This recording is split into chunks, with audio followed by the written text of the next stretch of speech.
Wonderland শিশু পার্কের first পার্টে আপনারা দিনের ভিউ দেখেছেন এবং এই লাস্ট পার্টে রাতের ভিউ এখন দেখাবো। ফার্স্ট পার্টটা যারা মিস করে গেছেন তারা অবশ্যই ফার্স্ট পার্টটা দেখে আসবে। আর রাতেও কিন্তু অনেক সুন্দর লাগে।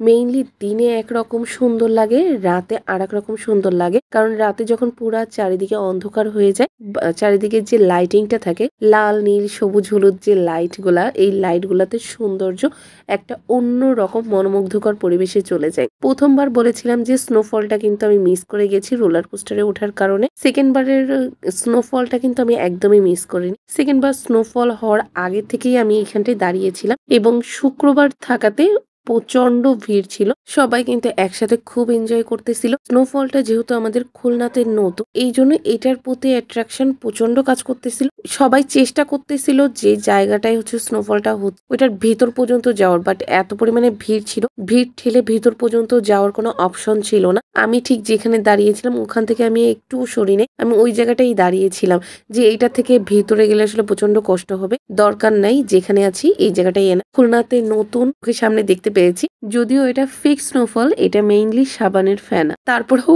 আমরা এটুকুতেই সন্তুষ্ট। আমরা এখানে চেরি ফুল দেখেছি, ওটাও আর্টিফিশিয়াল। এখানে মেইনলি স্নোফল এবং চেরি ফুল দুইটাই হচ্ছে আর্টিফিশিয়াল। স্নোফলটা মেইনলি হচ্ছে সাবানের ফ্যান আর চেরি ফুলটা হচ্ছে প্লাস্টিকে। আমরা তাতেও অনেক খুশি, বিকজ দুধের স্বাদ ঘোলে মেটানো ব্যাপারটা যেরকম সেরকম। এখানে বাচ্চারা ছিল, বাচ্চারা কিন্তু প্রচুর এনজয় করেছে, সাথে বড়রা যারা ছিল তারাও কিন্তু এনজয় করেছে। মেইনলি হচ্ছে নতুন কোনো জিনিস সবাই খুব পছন্দ করে। আর এখানটায় হচ্ছে প্লেন ছিল, তারপরে আমরা এই সাইডের দিকে চলে আসলাম, একটু ভিড় কমলে আর সে কিন্তু এখান থেকে সেই স্নোফল মানে সাবানের ফেনাগুলা ধরতেছিল। ও বেশ মজা পাচ্ছিল, শুধু ও না, ওখানে যত বাচ্চারা ছিল সবাই খুবই মজা পাচ্ছিল। এবং প্রত্যেকটা গাছের পাতার উপরে যখন স্নোফল গুলা পড়ছিল তখন আজকে মানে গাছের পাতাটা সম্পূর্ণ সাদা হয়ে যাচ্ছিল। ব্যাপারটা দেখতে না একদম রিয়েল স্নোফলের মতোই মনে হচ্ছিল। ওটা যে আসলে মানে আর্টিফিশিয়াল এটা ওইভাবে করে বোঝার উপায় ছিল না যতক্ষণ না পর্যন্ত আপনি কাছে যাবেন। পুরা পার্ক জুড়ে 3টা কালারের চেরি ফুল গাছ ছিল, পিঙ্ক, হোয়াইট এবং পার্পেল।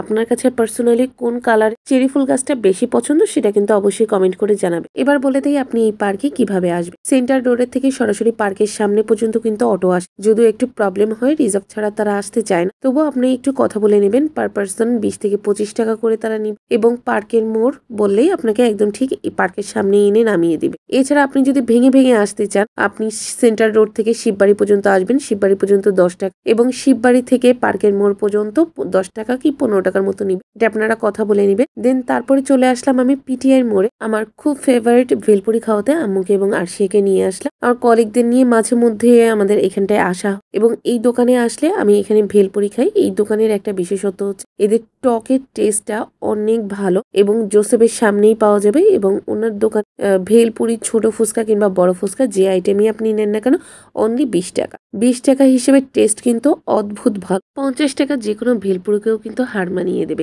আরশিয়া কিন্তু খুব মজা করে খেয়েছে এবং আরশিয়াটা স্পেশাল ভাবে বলেছিলাম ঝাল কম দিয়ে বানিয়ে দিতে। টকটা মিষ্টি হতে আরশিয়া খুব পছন্দ করেছে। আমার ট্রাই করা যে খাবারগুলো আমার খুব ফেভারিটের তালিকায় থাকে, আমি চেষ্টা করে আম্মুকে এবং আরশিয়াকে নিয়ে যেদিন বের হই সেদিন ওদেরকে সেই খাবারগুলো খাওয়ানোর জন্য, কারণ আমি তো ওইটা টেস্ট জানি, টেস্ট অবভিয়াসলি ভালো হবে। সেই ভালো খাবারগুলাই আমি আম্মুকে এবং আরশিয়াকে খাওয়াতে নিয়ে যাই। ভেলপুরি খাওয়া শেষ হলে আমরা বাসার উদ্দেশ্যে রওনা করি। আজকের ভিডিও এখানেই এন্ড করে দিচ্ছি। নেক্সট ভিডিওর জন্য অবশ্যই ওয়েট করবে। আজকের মতো আল্লাহ হাফেজ।